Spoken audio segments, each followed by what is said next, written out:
So I've said I wanted to be a writer since I was like in seventh grade, even to the point where I convinced my dad to sign me up for this course called I think it was like the Children's Institute of Modern Literature. It was like this by mail correspondence course, like back in the 90s. And so I did it and completely procrastinated at it and just didn't prove that I had what it took to be a writer whatsoever. But my whole life, like I said, I've been saying I want to be a writer. So, and I've gotten really good at technical writing and procedures and snarky emails and all those kinds of fun things. So I've kept up, I've kind of brushed up on my skill. Hey guys, we'll get to the podcast in just a minute.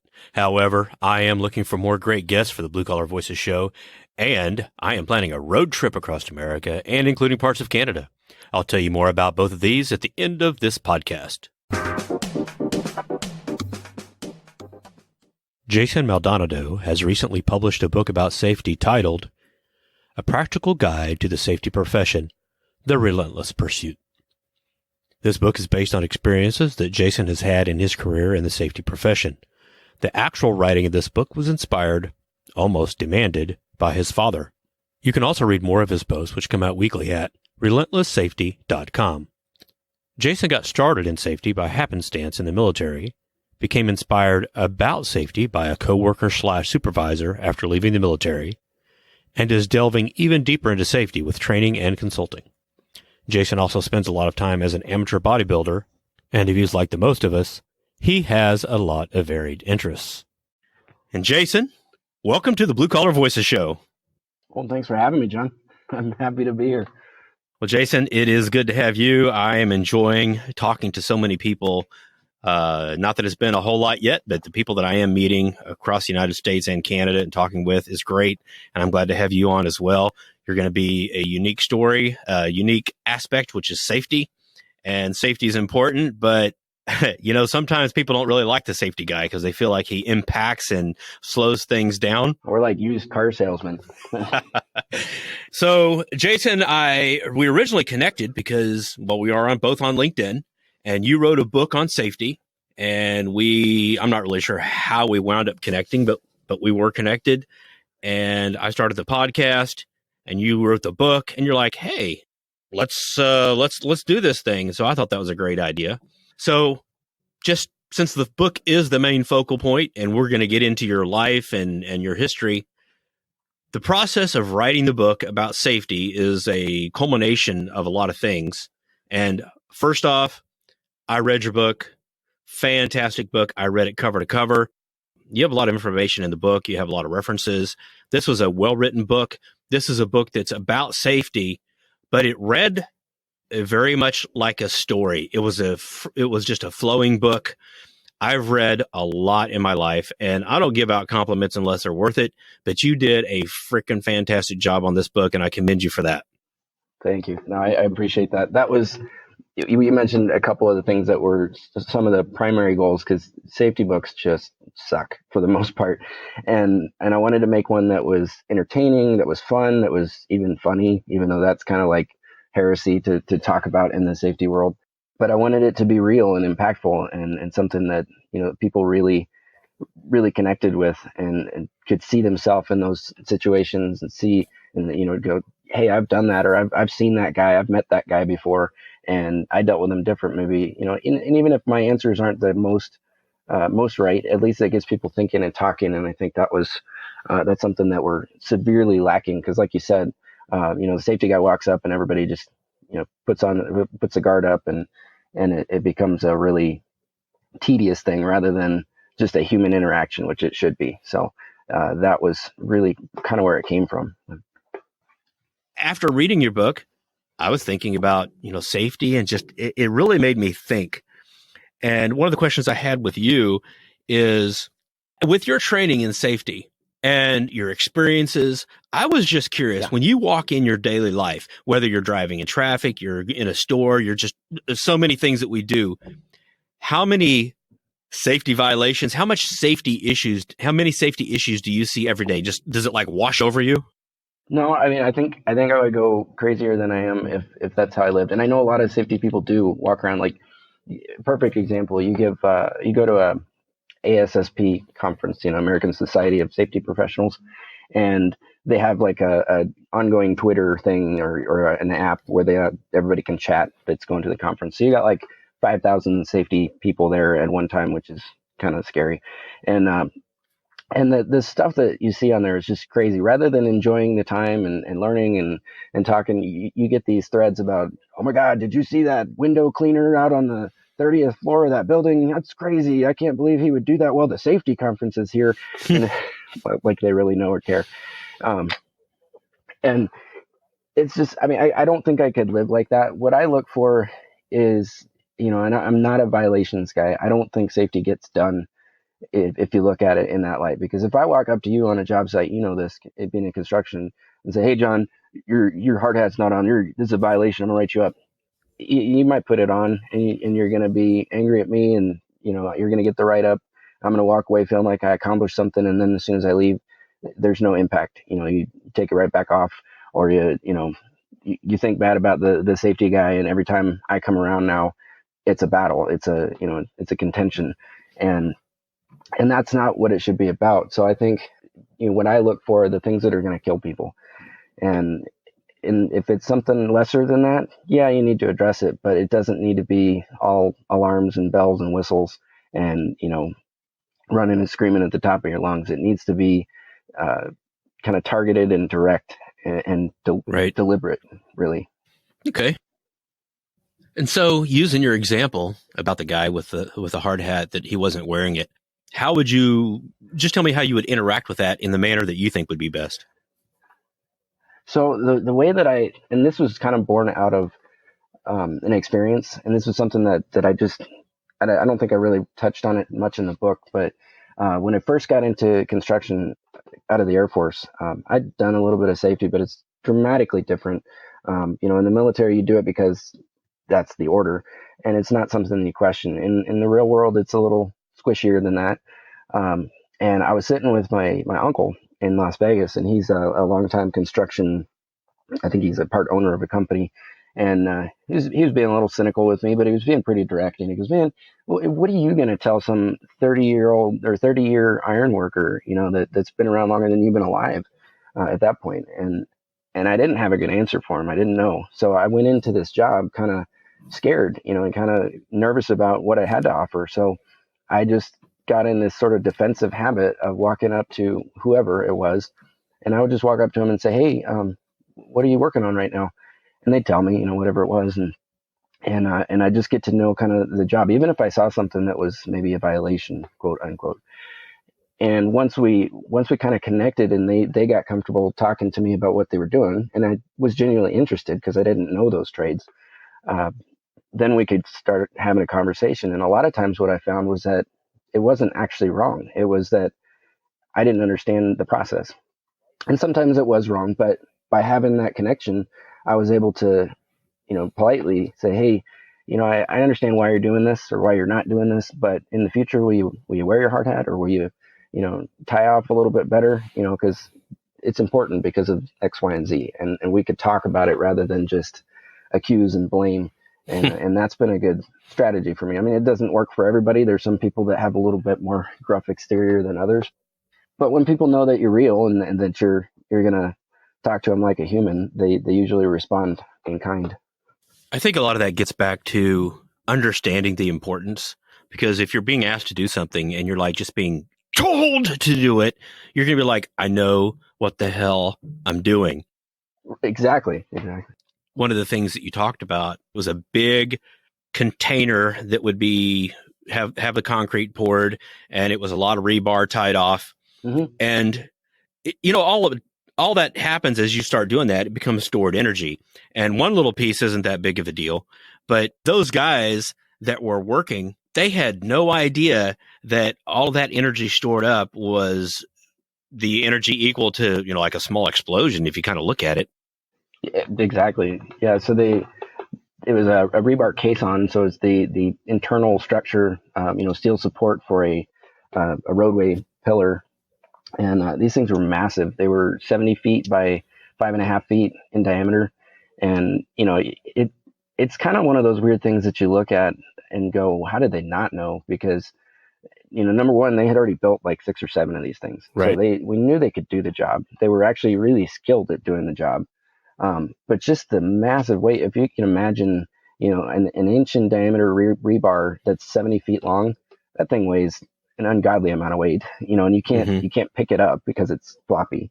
And so what these guys were doing was basically building these big cylinders out of rebar. And the way you put them together is just you lash them together with tie wire, and every piece of wire that you wrap on there makes it a little bit stronger, a little bit stronger, a little bit stronger. And then, you put the center supports on, and then you put the 70 footers on, and then you wrap the whole thing around with an outer wrap that's spaced out about 5 inches or so.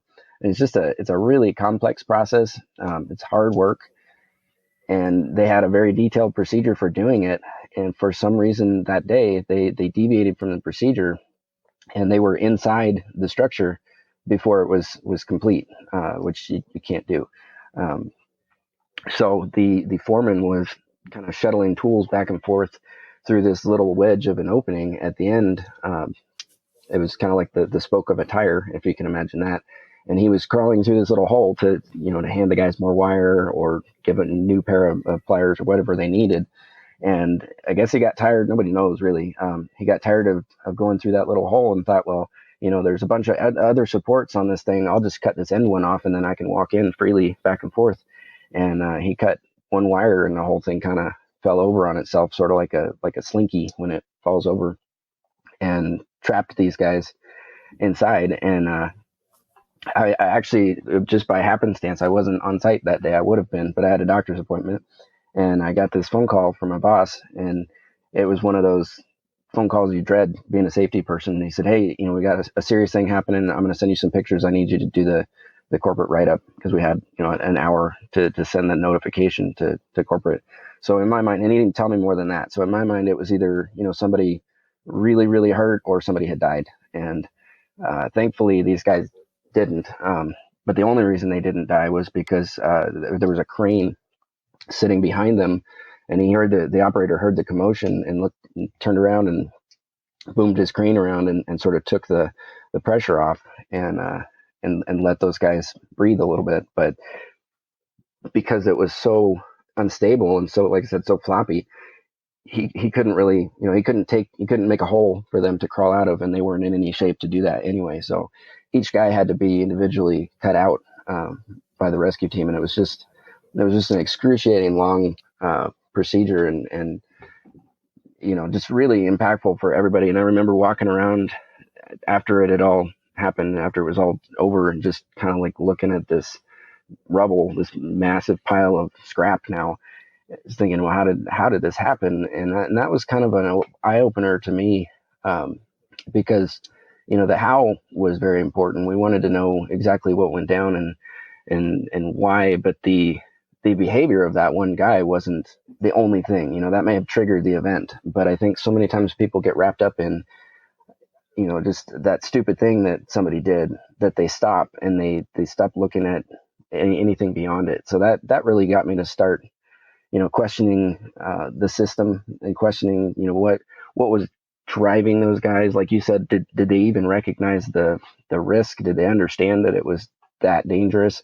And I don't know that they did. I think in that moment, what they were doing seemed like the most correct thing, and it seemed like it wasn't going to be a big deal. So.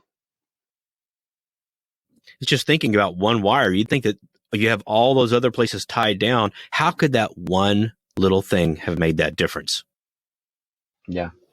And it was, I mean, just when you think about it in that context, it is so almost profound, and such a good life lesson, I think, beyond that one instance. It makes me, and this is something that I tell people, I tell leaders and managers all the time, you need to go out in your area and you need to find the one wire situations. Where are we one step away from catastrophe? And it doesn't matter why we're there. It doesn't matter if it was because somebody didn't do their job or somebody was terrible at their job. That none of that matters. What matters is finding that thing and what you do with it. And I don't think that we're terribly good at that. I think we're good at waiting for something to happen and then figuring out all the things that people did wrong, and kind of assigning blame based on that. So that was kind of part of the thing that I wanted to change, was to get people thinking proactively. Like if you can identify those things, and they should be easy, but they're not, we need to start finding those things and then looking really critically at them and going, how could this fail? And what's going to happen if it does? And, if you get good at that, and then it's not just a safety thing. If you get good at that in all aspects, you're going to be a lot more profitable. You're going to be a lot more, productive, and your quality is probably going to be better too. So it's an all encompassing concept, but it's really hard to do. Yeah. Well, we all get driven. What's that old adage? Haste makes waste. Right. Your book really just made me think of so many things that I do every day myself, even in just small little things. The other day, I was backing out of a driveway. I stopped. I checked my GPS, and then I continued backing out without checking. As I backed out, a car drove by. Oh, wow. And it happened to be that if it would have been, I didn't stop and check again. I had already checked, but the window had passed. If that car would have just been a little bit slower, there would have been an interaction. And my heart kind of leapt up. I was like, oh my God, that was close. And I have to admit, I thought of your book right then. I was like, safety, just taking a moment and being careful. And I think that you drive around on the highway and you see so many things. That's really what it boils down to. People just being careless, not thinking. And you're trying to bring that to everybody's focus in a way that is positive. And I really like the way how you did that in your book. And you did have the humor, you did have the sarcasm. And one of the things that I do want to touch on, I'll just go ahead and touch on it here, is the process of writing that book, putting your thoughts to paper. How long did this take, and how did that process work? So I don't, and I got to preface this because I don't think that my process was normal, and I don't think it will ever be something that I repeat going forward, because I definitely do want to continue. So I've said I wanted to be a writer since I was like in 7th grade, even to the point where I convinced my dad to sign me up for this course called I think it was like the Children's Institute of Modern Literature. It was like this by-mail correspondence course, like back in the 90s. And so I did it and completely procrastinated at it, and just didn't prove that I had what it took to be a writer whatsoever. But my whole life, like I said, I've been saying I want to be a writer. So, and I've gotten really good at technical writing and procedures and snarky emails and all those kinds of fun things. So I've kept up, I've kind of brushed up on my skill, but I've never done anything substantial with this, this dream that I had. Right. So I was sitting, and this was in October of last year, to give you an idea of how fast this happened. So I'm sitting on my dad's porch, and I was retelling him all these stories about Nick, my mentor, who I talk about in the book quite a bit. Right. And, we were having a beer or two, and I was probably getting a little more sentimental than I should have been. And I said, I'm sorry. I know I've told you these stories a whole bunch of times. I just, I really miss the guy. He was a big impact on my life. He passed away in 2016. And my dad goes, no, these are great stories. He goes, you know what? In fact, you need to write them down. He goes, you've been saying you want to be a writer all your life. Why don't you do it? You're not getting younger. And thanks, Dad. Yeah, thanks. Exactly. And he goes, you know what? I'll give you one better. He goes, I'm going to see you in 2 weeks. I expect you to have 2 chapters done by the time I get done. I get back there. Whoa, throwing out the bar. Yeah, so he did. So I was like, well, all right, well, let's do it. So I sat down, and I just, in this flurry of, I was up every night till midnight, 1 o'clock in the morning. I was at some days I was writing 2,000 words a day, which I don't come close to at all anymore, even with the blog that I'm writing. But I had this thing. So what I did is I wrote out all these stories that I thought I might want to tell, and just started picking them and kind of weaving them together, because they're not in time sequence. And I just started kind of weaving them together into a process that I thought made sense. And I built the outline, and really just started filling them in as I felt inspired. So I didn't even write them in order. I just wrote, I Mm-hmm. wrote like chapter 15, and then I wrote chapter 3, and then I wrote, and then put them all together and polished them up. So I got done in early January and had this book thing. I thought it was a book, and I read back through it. I sent it to a couple people. One of the really cool parts about it was that, you mentioned on LinkedIn, I connected with this guy named Clive Lloyd in Australia. Turned out to be a really awesome guy. He's a psychologist, and I actually quoted him in there at the very beginning. And I was reading a comment he had made online, and I just reached out to him on LinkedIn and I said, "Hey, I'm doing this project. I don't know what it's going to turn out to be, but would you mind if I quoted you?" And he said, "Sure." So, I didn't talk to him for about a month, and then I came back and I said, "Here's the part where I quoted you." And he read it, and he came back and he said, "Man, that's awesome. I'd love to read the whole thing, because in fact, I'm a pretty good proofreader. If you want somebody to read your stuff and give you some feedback and Nice. to That's list, very yeah, nice. it was really cool." And I mean, it was to the point where I'm like, this might be too cool. Is he going to steal my book? And but he ended up being just a really stand-up guy, and gave me tons of feedback and a lot of different perspective, especially being a psychologist and being from a different country. Um, but anyway, so I had this thing. I sent it out to a couple friends and to Clive, and had them read it over, and they all came back and said, "Yeah, this is really good stuff. This is something the industry needs to hear." And but I still didn't know what to do with it, so I reached out to a couple LinkedIn contacts again that I know have published books and been um, pretty successful with it. Some pretty big names out there in the safety industry, and just got a couple tips on, I'll try this and try that. And they didn't really give me a leg up or anything, but one of them suggested that I go look into CRC Press, which is Taylor and Francis Group, Okay. and they have a template on their website for how you build a book proposal.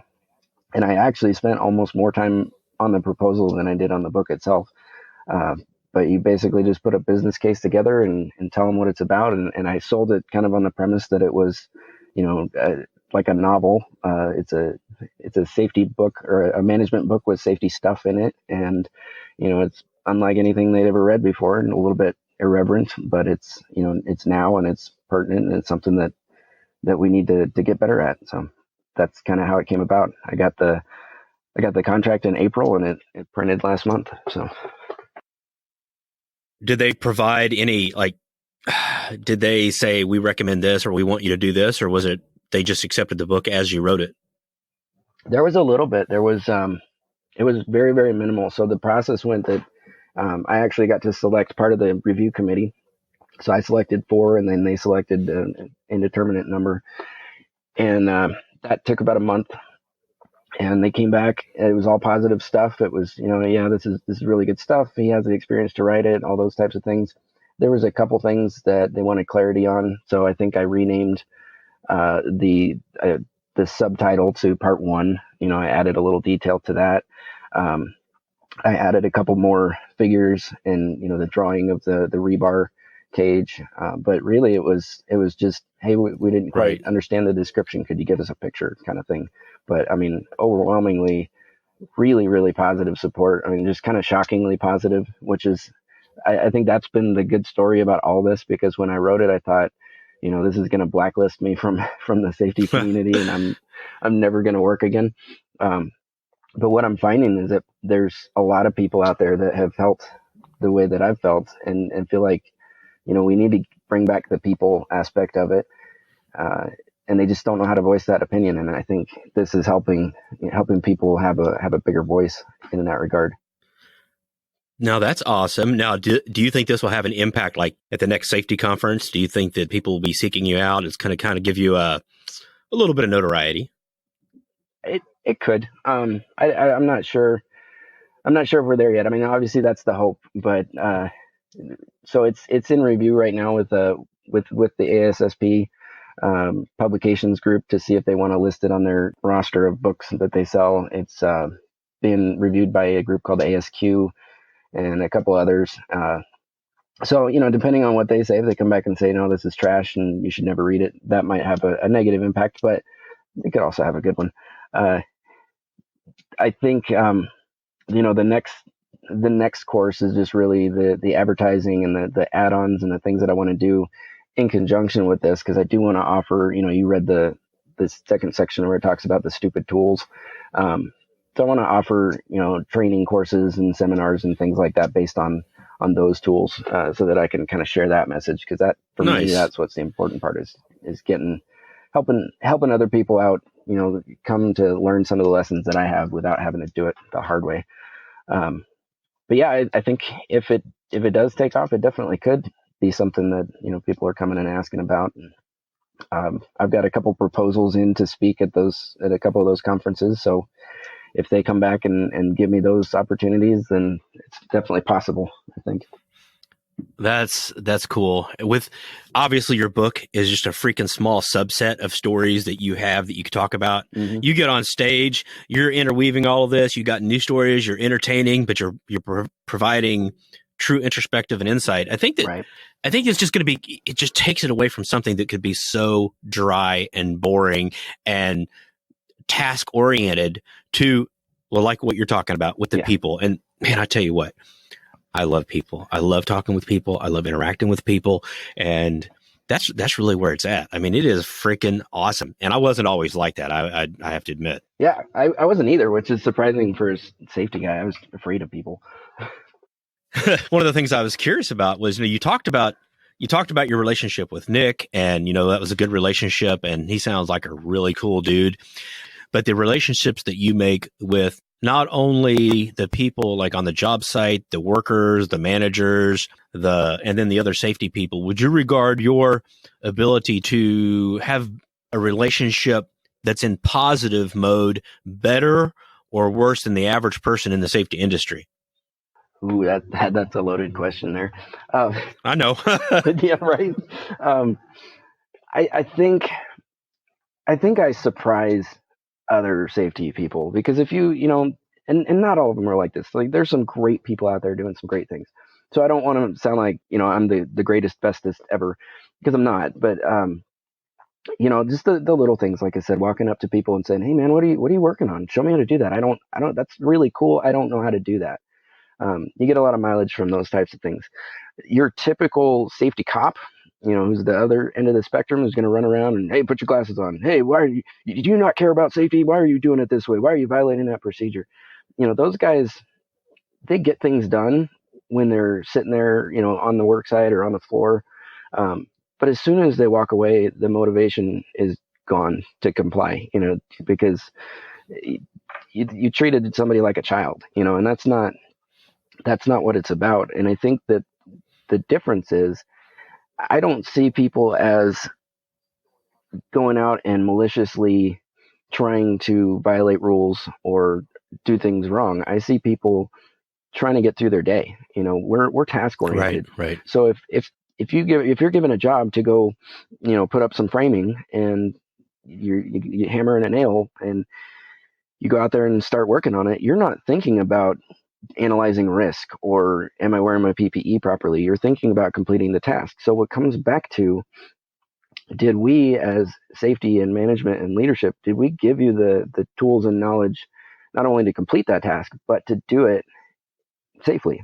And a lot of times the answer is no. We just assume, you show up on a construction site and we throw you your hard hat, your safety glasses, and your steel toe boots and say, get to work.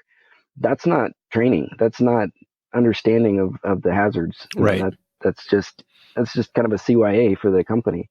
So I think that's what's missing. And I try, and I'm not the greatest at it, because I do still have a little bit of anxiety interacting with people sometimes, but I try to just get up and stand next to somebody and watch them work, and not in a way to find out what they're doing. You're not looking to pick them apart. Yeah, I'm not looking to see what they're. Yeah, I just want to see just genuinely want to see what they do and how they do it. And I'll ask them questions. Hey, what does that switch do?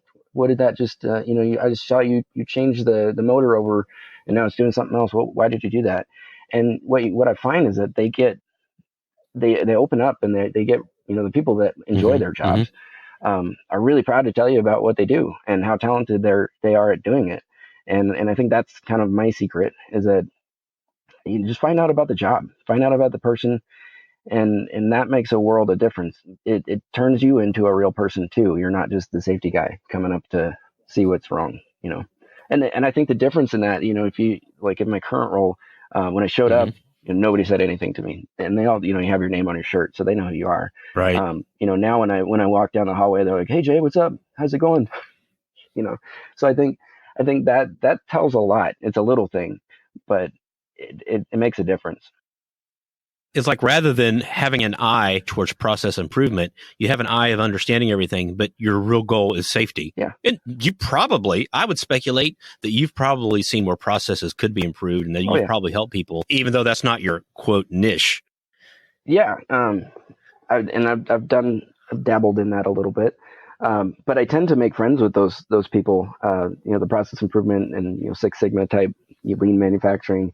I tend to buddy up with those people a lot because they can help me out and I can help them out. It's a pretty reciprocal relationship.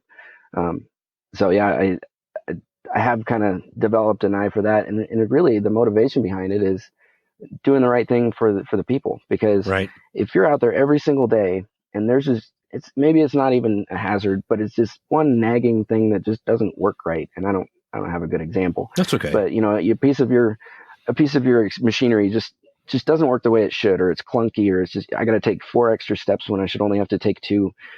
If you fix that, even if it wasn't a safety issue, you've made the person safer, because now they can get their mind onto what it should be. You can focus more, right? Because you're not worrying about the little nag over in the corner.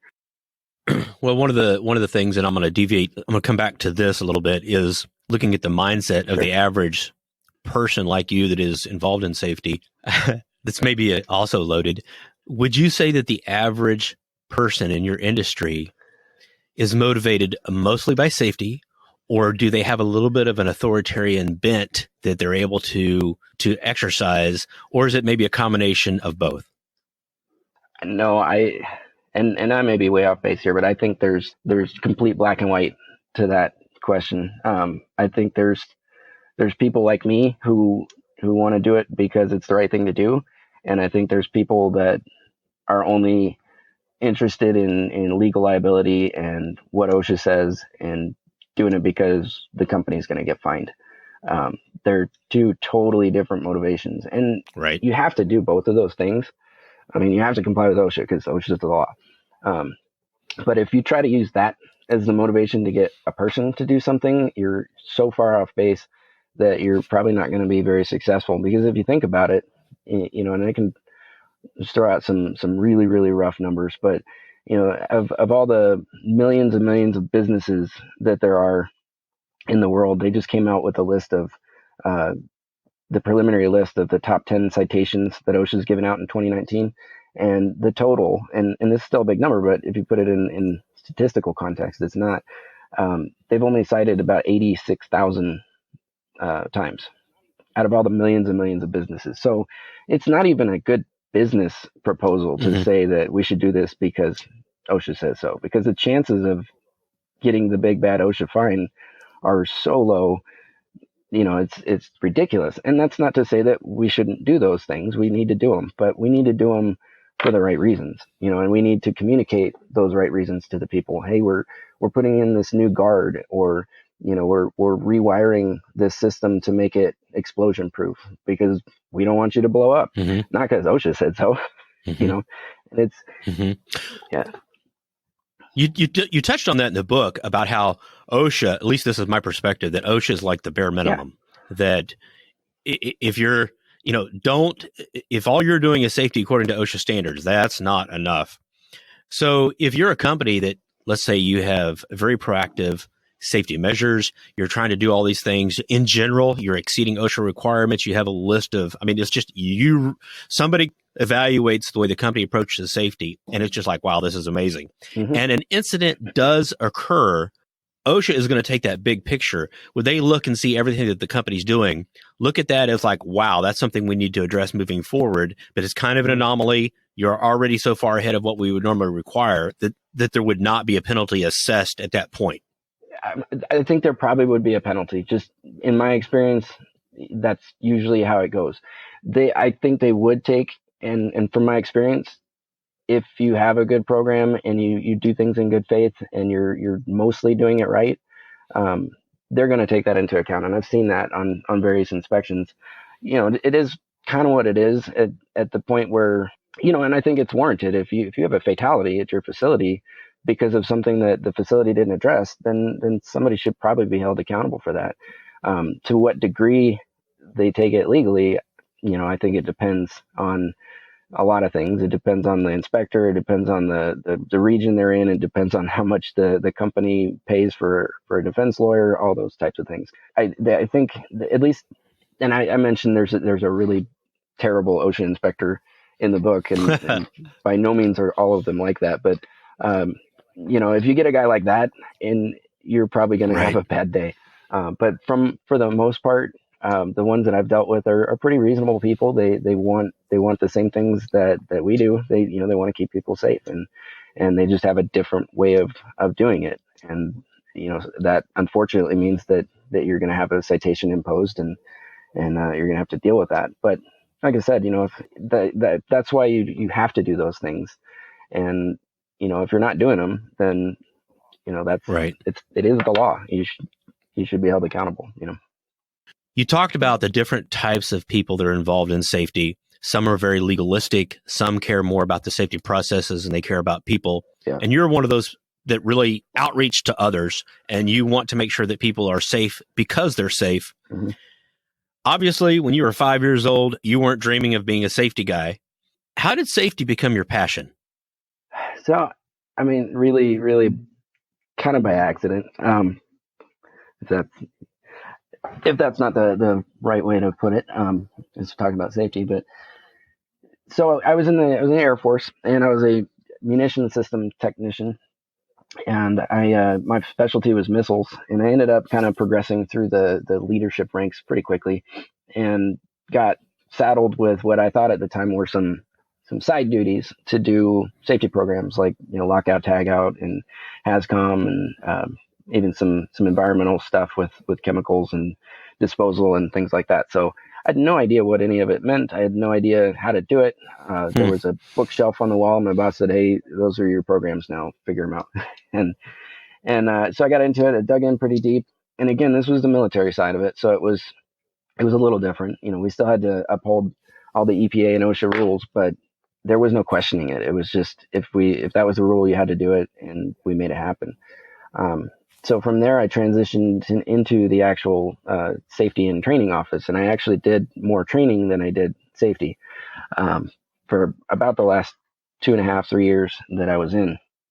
And then I ended up hurting my knee pretty bad. I was a runner. I didn't, nothing glamorous or anything like that. I just blew out my knee running, and I was on medical hold. So I knew I was going to get out. I knew I couldn't stay in the military just because I wasn't qualified anymore, but I had no idea when I was getting out. So I was sort of casually looking for jobs and, hoping that I could find something right at that moment. Cause I was, they were going to give me a letter and I'd have like 2 weeks essentially. And so I got this email one day that there was a job fair on base and on the main base. So I drove down there as fast as I could, and I got to the place, and there was this lady recruiting for a really big construction and engineering firm. I won't say which one, but she was there, and she said, "Hey, we're looking for a safety specialist, but we really need somebody that knows how to run a database. We have this predictive database," which was totally not true. Didn't predict anything. And I said, "Well, hey, that's perfect. That's what I did with missiles before I got into the safety and training office." And we got to talking, and at the end of it, she essentially offered me the job on the spot. I had to do a couple little, cursory interviews, but they ended up holding the job for me, knowing that I had kind of had a unknown date. And so from September to December, I just kind of lingered and waited, and they kept the position, and that's where I ended up working for Nick. And that's, I think that's how I got passionate for it, because he gave me the leverage to kind of explore my creative side and try to think critically about it, rather than just learn all the OSHA regs, which he did make me do, but he also made me. He had a real impact on you. Yeah, absolutely.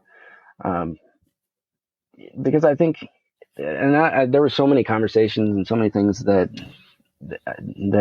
happened, and things that I don't cover in the book.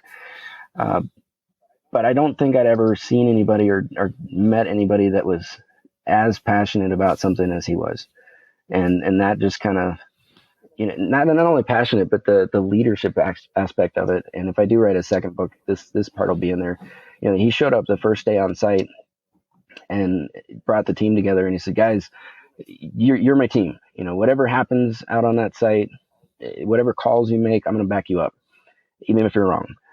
And that we didn't ever have to test that until about 2 years later. And we had this big fiasco with the client, and we made a wrong call. And it was a highly political atmosphere. It was really contentious. It was really tough to work there, but he went to bat for us, and he went and tried to get this initiative pushed through that we were confident was the right thing to do. And the client showed up, the contractor showed up, OSHA showed up, and they all just said, nope, you're wrong. We're not going to do that. That costs too much money. You guys go pound sand. And he came back and just fiery mad, yelling and cussing and screaming, talking about how he was never going to do that again, and sticking his neck out if we didn't have the right answers. And he was just mad. He knew we put a lot of work into it. And I called him on it. I said, no, that's crap, man. You told us that you back us up no matter what. And obviously it was a lot more heated conversation than that, but I can imagine. But he held up. Yeah, he held up to it. And it was just a really cool example of somebody that did what he said he was going to do. And that had a big impression. So that's awesome.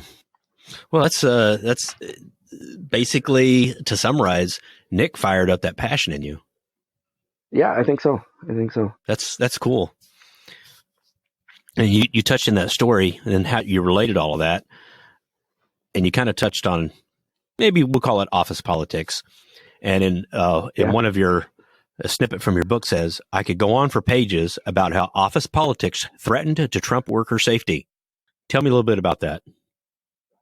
So I got to give you a little of the backstory for people that haven't read it. So the character in that chapter we called him the Gecko, because he sounded like the Geico Gecko, and my publisher loves that. She made me take the word Geico out. Yeah, I bet. Yeah, but he was just a nightmare of a guy. I mean, nothing was good enough. He was just really condescending. He was just one of those people that just you can't get along with, or I couldn't anyway. Maybe there's something wrong with me. And we were doing this program. I mentioned before when I got the job that they were running this database that supposedly predicted stuff. And what it was this just terrible, the database was beautiful, but the program was just this terrible kind of mishmash of an audit and a observation, and just it spit out these numbers. And they had these really stupid rules. Like you had to go evaluate 10 areas of a site, things like excavations and cranes and scaffolds and fall protection, all that kind of stuff. And you had to go do X amount of these observation cards every week or every month. And then they also put the parameter on that you had to have 95% compliance or you were bad. You weren't performing. So inevitably that's what everybody got. They didn't want to be the one site that was bad.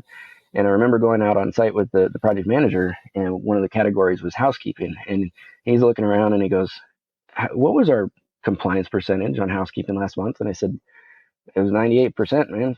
Just like it always is. And he goes, how's that even possible? He said, this place is a mess. This place is there's cords, there's boards with nails sticking out of them. There's just, trash overflowing into the dumpsters. And there's just, it was a nightmare. It really was. And I said, well, that's what you asked for. That's what you're going to get. So we came up with this idea, and it was really based around, we touched on it earlier, making sure people are trained to actually know what to look for. So we did this really detailed training process for all of our inspectors. We were just agent for the client, so we didn't actually have any labor on the site. And we did just intense training for months, just to show them all the safety basics that they would need to look for. And we didn't tell them, go look for this or go look for that. We just said, here's the stuff. Be aware of it when you're out there. And if you see anything, write it down. So we essentially gave them a blank sheet of paper and changed the game in that regard. We didn't give them a scripted list of questions. And we told our boss, the Gecko, we told him, hey, we want to do this. We want to run this as a trial instead of what we're currently doing. And just a heads up, these numbers are going to tank. Our compliance percentage is going to go way down because we're going to start telling the truth. And he said, oh, yeah, that's fine. No, I'm totally supportive of that. You guys go ahead. So we did this for 6 months, and we went from the high 90s, hundreds to 70s, 50s, sometimes 30s, depending on the category. And we started sending this data in. And the big mistake that we made is that we didn't really learn how to play the game until it was too late. So we continued using the same terminology, like compliance percentage and good or bad and all these things, rather than focusing on what we were really doing. Because what we were, the other side of it was that anytime somebody found a hazard, they had a limited amount of time to fix it. And that's what we started grading and tracking.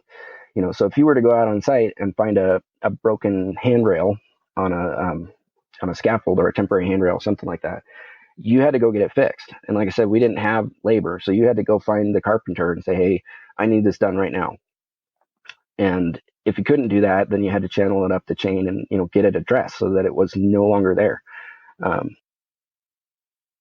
And that had just a profound impact on what we were doing, and the performance of that site.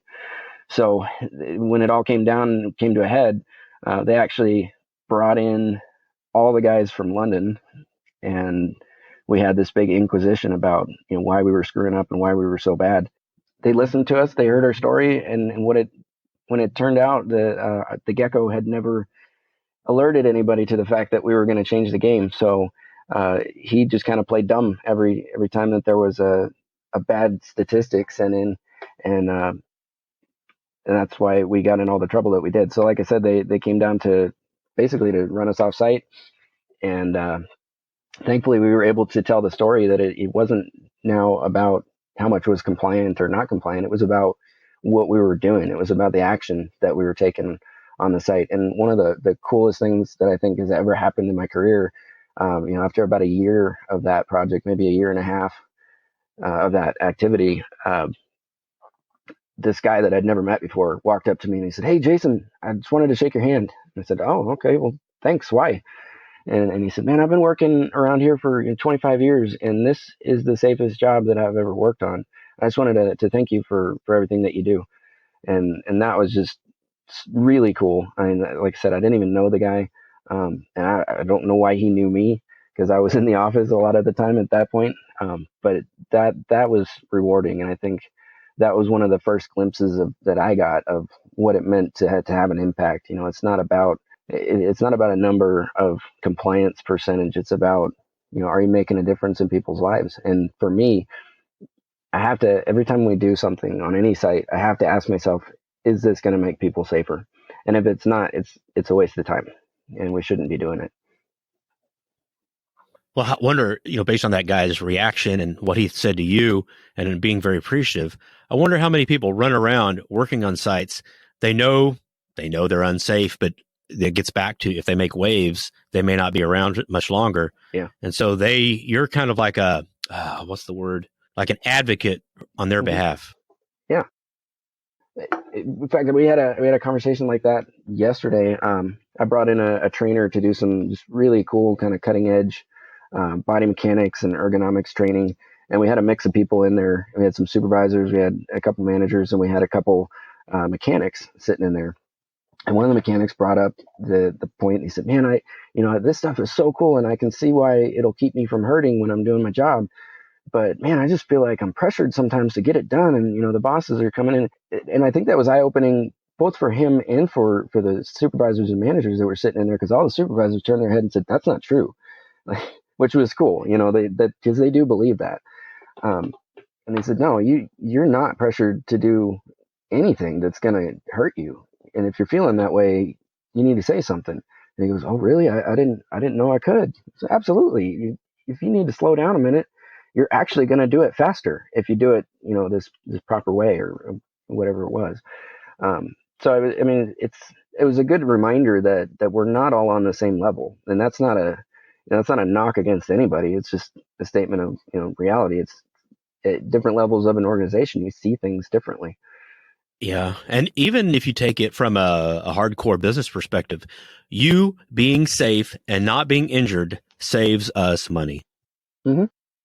Yeah. And there's a trickle down effect too, because, you get the one person gets injured, then everybody else has to cover for them. And then, it just goes on and on and on. And you got people working more overtime than they should, and they're going to be at more risk. It's just, it's a good, like you said, it's a good business proposition. And I think if I can push anything through this book and through the things that I do writing, it's all about the planning. If you just take 5 minutes and talk about what it is that you're expecting, and we're never going to capture all the risks and all the hazards, but if you just take the 5 minutes and talk about, what am I doing? Who's assigned to what role? What kind of tools and equipment do I need? How's somebody going to get hurt doing it? And how do we keep that from happening? If you just ask those 5 questions and you get people talking about it, they're going to at least have some sort of idea what to expect, which is key, because then when you go out and you hit the field and it's not happening the way you planned it, that gives you a trigger to kind of step back and say, all right, wait a minute, we need to reassess. We need to look at what we hadn't thought about. Good stuff. Well, I got a couple more questions here. Okay. And I mean, I appreciate everything that you've said so far. And all of this together is you said you talk about your book as a journey in self-discovery. Yep. And tell me about some of the things that you discovered, some of the things that became apparent to you doing this book. So writing a book about safety will give you anxiety. That's the first thing I learned. So there was a couple things that were just weighing on my mind really, really heavily. I wanted to get it right. So as much as I could, I reached out to, all the characters and people in the book that I could. Obviously, some of them you can, once you read it, why I didn't. You didn't talk to the gecko. But I didn't talk to the gecko. No, that's straight from memory. But as much as I could, I talk about Master Sergeant Brent from the Air Force. I reached out to him and said, hey, is this the way you remember it? This is the way I do. And so we collaborated a lot on things like that, just to make sure that the story was real. Because I didn't want it to be some fantastical thing. But the second thing, this is I called it a practical guide to the safety profession. That's like the third title.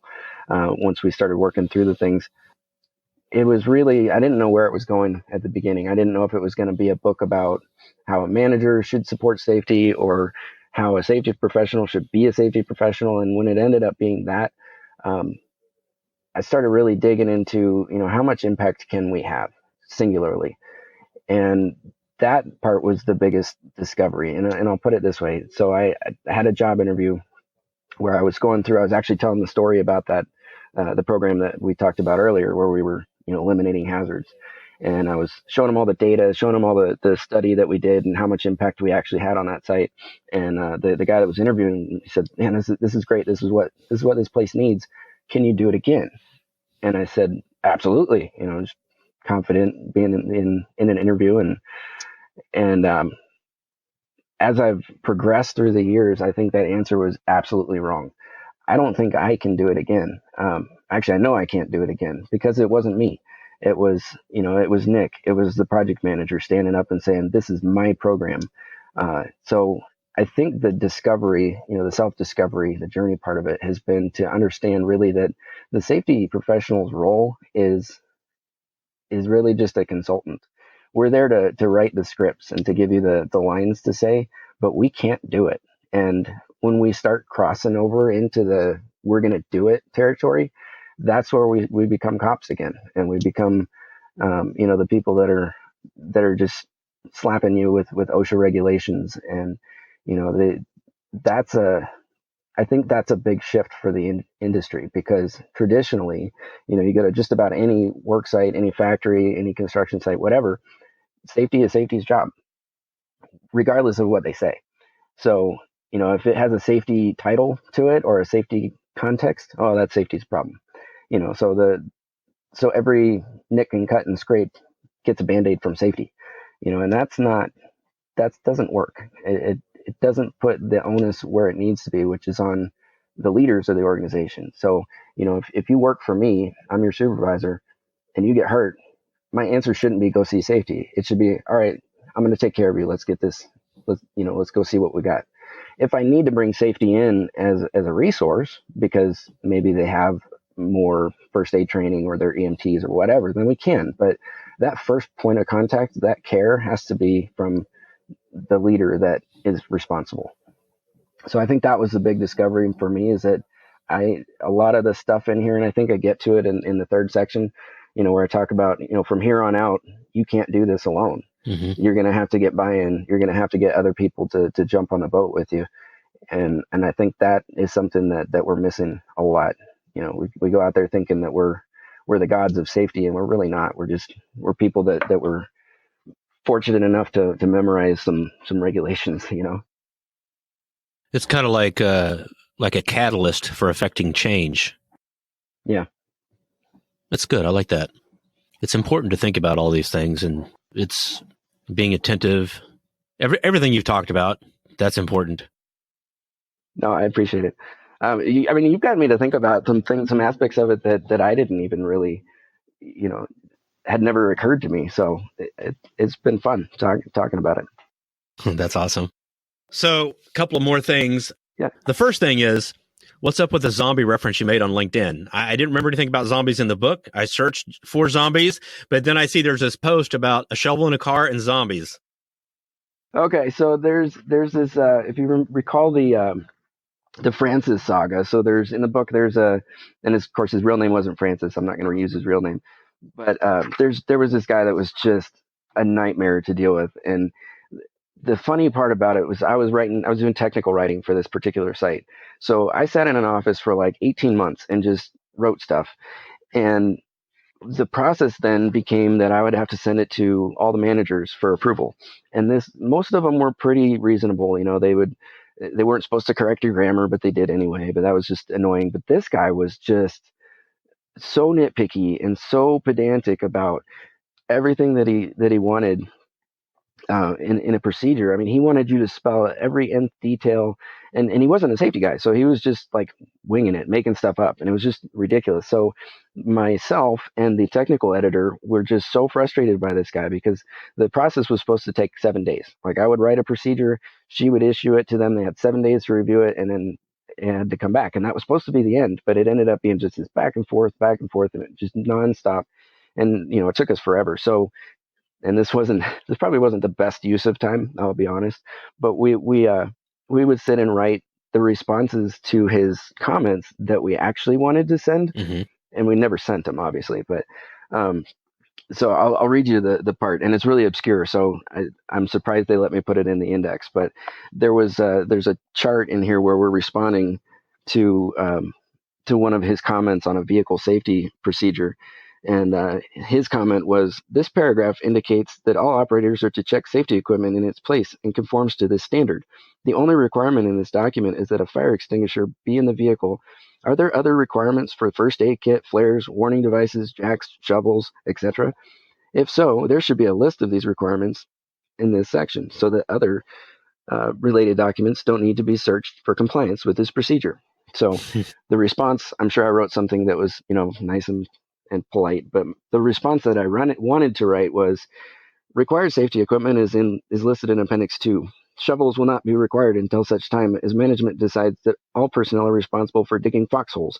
In the event, in an effort to protect themselves from rabid donkeys or a zombie apocalypse occurs, and employees need to carry weapons that will be used for dispatching said zombies while remaining as quiet as possible so as not to alert the other undead." Oh my God. That's awesome. But yeah, that's where that came from. I also, in the index, I also referenced Deadpool, which I thought was pretty cool. Yeah, I'll watch both of those. There wasn't 3, I don't think. No, there wasn't 3. I'm hoping that if Ryan Reynolds does a third one, I can tweet him and he'll use the book in the movie. Well, of course. Jason, this has been very interesting. And, you alluded a little bit earlier about what you're going to be doing going forwards. Yeah. Go ahead, and I'd like to make a little section right here. Just encapsulate exactly what kind of plans you have going forwards and how you're going to be, using with safety so that people understand exactly what you're doing. Yeah. So right now, my current plan, I write a weekly, sometimes several times weekly blog on relentlesssafety.com. I do have some plans to expand that into some online training offerings, but really, I think what I've discovered that I really want to get into is teaching and sharing some of this message to people that, like I mentioned way earlier, that just don't feel like they have a voice. They want to do something different. They want to make it better for workers, but they don't know how. So that's really where I hope to take my career sometime in the near future. For now, I still do work I have a day job and I work for a corporation. But all of those experiences get to translate into future books. So there's always good material. But right now, you can find me on Relentless Safety. I do have some plans for some online training offerings and hopefully for some seminars coming up in the near future. But that's where it's going right now, and I just hope the book does really good. Awesome. And you're on LinkedIn? Yes. And are you anywhere else, like any other social media? I'm sort of kind of on Twitter, but my 50 followers on Twitter don't really amount to much. But you can find me on Twitter. My name is @Mousefighter on that one. Okay. And it just is because I've had that for like 17 years and never changed it. Sure. Well, Jason, I hope your book does really well. I'm going to promote it myself because it's just a good book. I appreciate it. And thank you so much for coming on the show and talking about safety. And it's very impactful to the blue collar industry because even though you can get hurt sitting in an office chair, it's not as likely as it is when you're crawling around doing things as blue collar guys do. Absolutely. So no, I really appreciate the opportunity. It's been a really fun talk. Well, good. That's the goal. Absolutely. And so we'll go ahead and we'll hang up. And thank you so much for being on the show. All right, John. Thank you so much as well. I wish you the best. Have a great day. On the next episode of Blue Collar Voices, we have Nathan Brown of Old World Timber. Nathan reclaims wood from all over the world and also has suppliers that he uses to aggregate his supply of reclaimed wood. Here is a very short snippet from the next episode featuring Nathan Brown. The reason I think I should add that reclaimed wood is more expensive is not only does it have to be harvested from a salvage demolition site, whether it's a barn or old textile mill or old building, whatever the case may be, that wood typically, or probably 99% of the time, has metal in it, different nails and whatnot. And the process for removing the metal, the denailing and the metal detecting is very arduous. And that is something that's very labor intensive as well, which obviously increases the cost to get that lumber to a state where you can actually run it through a production line. Hey guys, before you go, two things. The first is I'm looking for more great guests for the Blue Collar Voices show. Basically, I'm looking for those that excel in the blue collar arena and have actually got their hands dirty, truly understanding what it is like to do the work. I realize this is an older podcast, but I'm updating this podcast in November 2019 for the announcement of an upcoming road trip. Phase 1 is building a list of locations to visit. Some locations will be just a meet and greet. Others will be on-site audio and or video. Please check out the website for more information. I'd love to hear from you. Email me at johnc@bluecollarvoices.com. You can also hit me up on LinkedIn. Thanks all. Looking forward to hearing from you. Blue Collar Voices is produced by John Chapman, and all audio, video, graphics are created and edited by John Chapman. Blue Collar Voices is a DR7 Media production.